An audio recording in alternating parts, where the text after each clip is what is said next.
और चलिए फिलहाल सीधे रुक करते हैं। संबित पात्रा प्रेस कॉन्फ्रेंस कर रहे हैं, बीजेपी की प्रेस कॉन्फ्रेंस चल रही है, सीधे रुक करते हैं।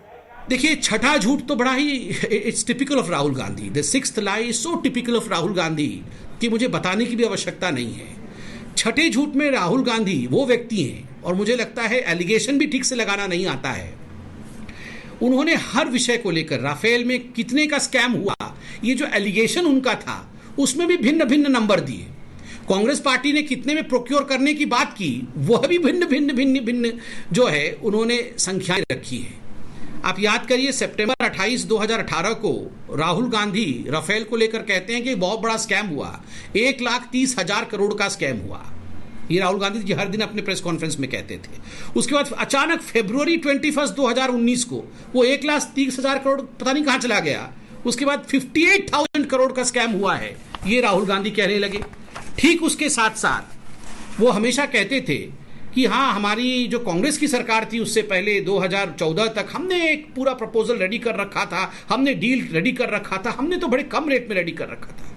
याद होगा उस समय भी प्रेस कॉन्फ्रेंस करके ना केवल हमने अपितु बाकी जो एक्सपर्ट्स हैं उन्होंने भी कहा कि there is a difference between a proposal and a deal. आप प्रपोजल अपना करते रहिए घर के अंदर, मगर इतने वर्षों तक इंडियन स्क्वाड्रन स्ट्रेंथ को डिप्लीटेड करने के पश्चात भी कोई डील आपने नहीं किया और 10 वर्षों तक आप रोड़े अटकाते रहे, ये तो बिल्कुल स्पष्ट है।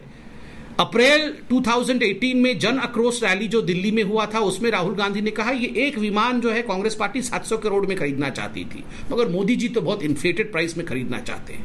फिर जुलाई 2018 में पार्लियामेंट के अंदर राहुल गांधी ने उसे 520 करोड़ का बताया। अगस्त 2018 में रायपुर में उन्होंने उसे 540 करोड़ का बताया। अगस्त 11, 2018 को जयपुर की रैली में, एक ही रैली में, एक ही भाषण में 5 मिनट के गैप में 5 मिनट पहले बताया कि 520 करोड़ का हम खरीदना चाहते थे, और 5 मिनट के बाद उन्होंने 540 कर दिया। 5 मिनट में 20 करोड़ बढ़ जाता है कि हम 540 करोड़ में खरीदना चाहते थे। जो नेता, जो व्यक्ति एलिगेशन में ही is fumbling in the allegation में ही कहीं ना कहीं इस प्रकार की झूठ बोल रहा है, कभी 1,30,000 तो कभी 58,000, कभी 500 करोड़ तो कभी 700 करोड़, तो स्पष्ट हो जाता है राजनीतिक दृष्टिकोण से ये पूरा का पूरा खेल कांग्रेस पार्टी ने रचा था 2019 के इलेक्शन के लिए, और अभी भी कोई मौका नहीं मिल रहा है तो इसी प्रकार की बातों को आगे बढ़ा रहे हैं। एक शब्द आपको याद होगा, हर दिन राहुल गांधी उस समय टीवी में आके 30,000 करोड़ दे दिया, 30,000 करोड़ दे दिया, 30,000 करोड़ अपने भाइयों को दे दिया, ये कहते थे। बाद में एक प्रतिष्ठित अंग्रेजी टीवी चैनल में एयर मार्शल रघुनाथ नाम्बियार ने प्रेस कॉन्फ्रेंस करके इस पूरे मसले को सामने रखा और कहा कि 30,000 करोड़ का तो कोई फिगर ही नहीं है।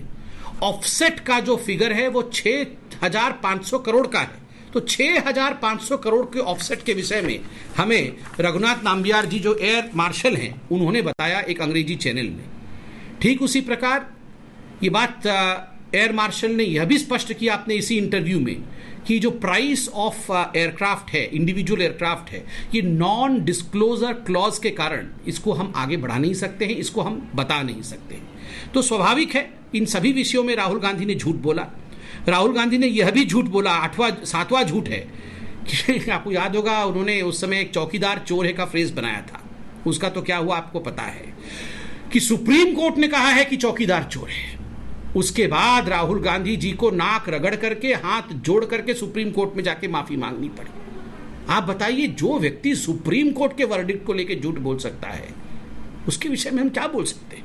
8वां झूठ, राहुल गांधी जी ने कहा ये जो 36 एयरक्राफ्ट खरीदने का जो निर्णय भारत की सरकार ने लिया है, कहीं ना कहीं ये भारत की एयरफोर्स के लिए हानिकारक है। इसमें सुप्रीम कोर्ट ने क्या कहा है मैं पढ़ना चाहता हूं, मैं कोट कर रहा हूं सुप्रीम कोर्ट के बयान को।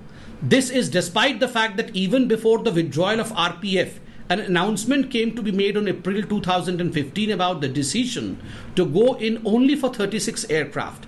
Our country cannot afford to be unprepared or underprepared in a situation where our adversaries are stated to have acquired not only 4th generation but even 5th generation aircrafts of which we have none. आप सोचिए जरा, ये supreme court कह रही है, ये आम जनता कह रही है। जब हमारे देश के adversaries, the forces which are inimical to India, उनके पास 5th जनरेशन एयरक्राफ्ट आ चुके हैं, इंडियन स्क्वाड्रन स्ट्रेंथ इतना डिप्लीटेड 10 वर्षों तक हमने क्यों छोड़ा?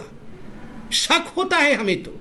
ये जो राहुल गांधी और सोनिया जी जाके 2008 में जो MOU साइन करके आए थे चाइना में, कहीं यही तो कारण नहीं है कि 10 वर्षों तक इन्होंने हिंदुस्तान के स्क्वाड्रन स्ट्रेंथ को कम रखा, उस कारण से कम रखा। और कहीं ना कहीं आज हम बता रहे हैं आपको, आप लोग भी रिसर्च करिए, आप लोग से प्रतिष्ठित पत्रकार हैं, कहीं ना कहीं इनकी जो कॉम्पिटिटिव डिफेंस मार्केटिंग चलती है किसी न किसी एक बड़े कंपनी के साथ, मैं नहीं जानता हूं कौन सी बड़ी कंपनी, जो कॉम्पिटिटिव कंपनी है उनके साथ इनकी डील जरूर हुई है और इसी कारण से ये लगातार इस विषय को आगे बढ़ा रहे हैं।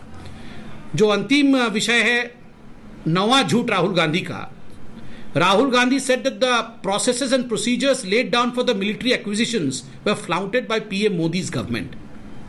कि जो डिफेंस प्रोसीजर के लिए प्रोसीजर नॉर्म्स होते हैं उसको नरेंद्र मोदी जी ने फ्लाउट किया है, उन प्रोसीजर्स को फॉलो नहीं किया है।